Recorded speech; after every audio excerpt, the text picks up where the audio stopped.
हमेशा बोला जाता है कि सेक्स करने के बाद आप अपने प्राइवेट पार्ट को अच्छी तरह से धुलिए, अच्छी तरह से इसकी सफाई करिए। फीमेल को अपने प्राइवेट पार्ट की सफाई कैसे करनी चाहिए, क्या क्या उसमें शैम्पू वो यूज़ कर सकती है, कौन सा साबुन यूज़ कर सकती है, कौन सा ऑयल वो यूज़ कर सकती है, इसके लिए मैं आगे वीडियो बनाऊंगा। न केवल महिलाओं के लिए बल्कि पुरुषों के लिए भी बहुत ज़्यादा ज़रूरी होता है कि वो अपने प्राइवेट पार्ट की सफाई अच्छे से करें। प्राइवेट पार्ट में पुरुषों के दो मेन चीज़ें होती है, एक होता है टेस्टिस और दूसरा होता है पेनिस। तो इन दोनों की सफाई और इसके आसपास की एरिया की सफाई जो है वो भी बहुत ज़्यादा ज़रूरी होती है। लेकिन बहुत सारे लोगों को ये पता नहीं होता कि ये सफाई क्यों की जाती है, इस सफाई को कैसे करते हैं और इसके लिए कौन सा सोप इस्तेमाल करना चाहिए या कौन सा शैम्पू इस्तेमाल करना चाहिए, कौन सा ऑयल इस्तेमाल करना चाहिए। अगर आप मेल हैं या फिर आप फीमेल भी हैं और चाहती हैं कि आपके जो मेल पार्टनर है वो अपने प्राइवेट पार्ट की साफ सफाई का ध्यान रखे, तो आपके लिए ये वीडियो बहुत ज़्यादा ज़रूरी है। तो वीडियो को पूरा लास्ट तक देखें बिना स्किप किए हुए। और फ्रेंड, मेरा नाम नवनीत है और स्वागत है आपका मेरी YouTube channel medicine and biology में। अगर आप इस चैनल को पहली बार देख रहे हैं तो चैनल को सब्सक्राइब करना ना भूलें। वीडियो अगर आपको पसंद आती है, यूजफुल लगती है, इंफॉर्मेटिव लगती है तो आप इसको अपने फ्रेंड के साथ में शेयर करना ना भूलें।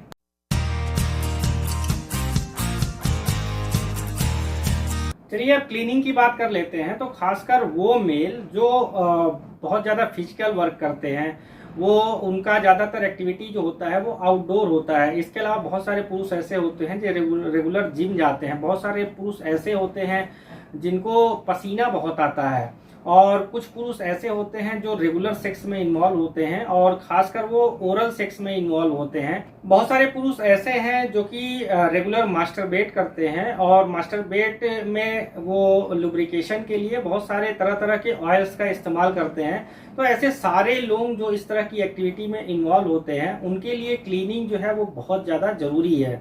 और बॉडी के जितने ऑर्गन्स होते हैं उसी की तरह जो आपका प्राइवेट पार्ट होता है उसमें जो टेस्टिस के आसपास का एरिया होता है और जो पेनिस के आसपास का एरिया होता है, इसकी साफ सफाई बहुत ज़्यादा ज़रूरी होता है।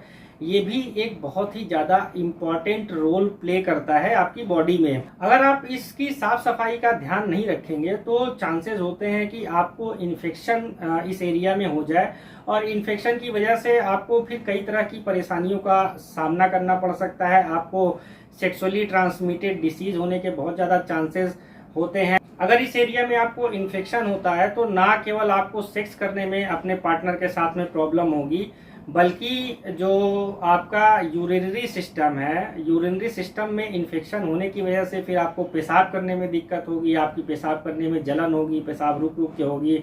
और अगर ये इन्फेक्शन आगे किडनी तक पहुंच गया तो काफ़ी समस्याओं का सामना आपको करना पड़ सकता है। और साथ ही जो आपका सेक्स पार्टनर है उसको भी ये जो इन्फेक्शन है वो पहुंचने का काफ़ी ज़्यादा डर होता है, तो उसको भी कई तरह की समस्याओं का सामना करना पड़ सकता है। तो ऐसे सारे लोग जो रेगुलर सेक्स करते हैं और सेक्स करते समय वो किसी प्रोटेक्शन का इस्तेमाल नहीं करते हैं, और कुछ ऐसे लोग हैं जो ओरल सेक्स को बहुत ज़्यादा इंजॉय करते हैं, कुछ ऐसे शख्स जो रेगुलर मास्टरबेट करते हैं, तो ऐसे सारे लोगों के लिए बहुत ज़्यादा ज़रूरी होता है कि ये सारी चीज़ें करने के बाद वो अपने प्राइवेट पार्ट की सफाई अच्छे से करें। अभी क्लीनिंग कैसे करनी है, तो सबसे पहले आप ये ध्यान रखिए कि जो आपके प्राइवेट पार्ट के आसपास के जो हेयर है आपको उसको रेगुलर जो है उसकी क्लीनिंग करनी है, उसको रिमूव करते रहना है। उसके बाद आपको ये ध्यान रखना है कि आप जो आपका प्राइवेट पार्ट वाला एरिया है उसको हल्के गुनगुने पानी से रेगुलर सफाई करते रहना है। बहुत सारे लोग ये सोचते हैं कि अगर वो प्राइवेट पार्ट की सफाई ऐसे साबुन, ऐसे शैम्पू से करेंगे जिसमें बहुत ज़्यादा जो है सुगंध आती हो या उसमें बहुत ज़्यादा झाग बनता हो, तो ऐसा कुछ भी करने की आपको ज़रूरत नहीं है। आप हल्के गुनगुने पानी से इस पार्ट की सफाई करेंगे तो ये बहुत ज़्यादा बेस्ट होता है। मार्केट में बहुत सारे इंटीमेट वॉश आते हैं जो कि बहुत सारे मेल यूज़ करते हैं अपने प्राइवेट पार्ट को साफ करने के लिए। तो अगर आप इंटीमेट वॉश का इस्तेमाल कर रहे हैं तो इस चीज़ का ध्यान जरूर रखें कि इंटीमेट वॉश में बहुत ज़्यादा जो है सुगंध नहीं आनी चाहिए या उसमें बहुत ज़्यादा झाग नहीं बनना चाहिए। बहुत ज़्यादा सुगंध और बहुत ज़्यादा झाग देने वाले जो इंटीमेट वॉश होते हैं उनके साथ प्रॉब्लम ये होती है कि इसमें बहुत ज़्यादा केमिकल मिला होता है और केमिकल ज़्यादा मिले होने से फिर ये आपके जो प्राइवेट पार्ट है उसको नुकसान पहुंचा सकती है।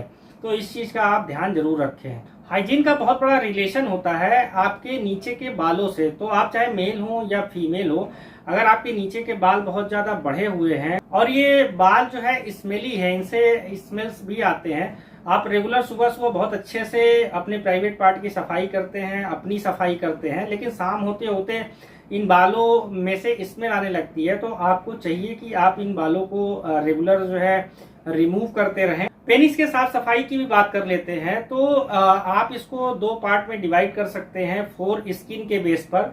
फोर स्किन क्या होता है, जो आपका पेनिस है, पेनिस के आगे जो रेड कलर का जो पूरा पार्ट होता है जिसको ग्लांस पेनिस भी बोलते हैं, इसके ऊपर जो स्किन पाई जाती है इसको फोर स्किन बोलते हैं।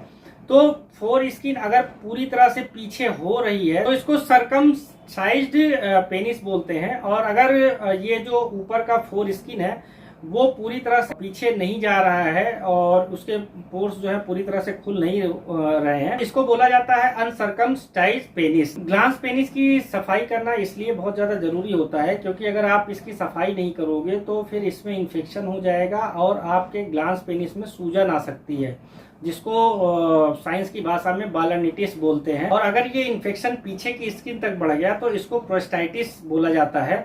और जो ये व्हाइट कलर का जो मटेरियल आपके ग्लांस पेनिस में जम जाता है, वहां पर दिखने लगता है जब आप अपने ग्लांस पेनिस की साफ सफाई सही से नहीं करते, तो इस चीज को बोला जाता है स्मेग्मा। तो आशा करता हूं आपको मेरी ये वीडियो पसंद आई होगी। आपका बहुत बहुत धन्यवाद।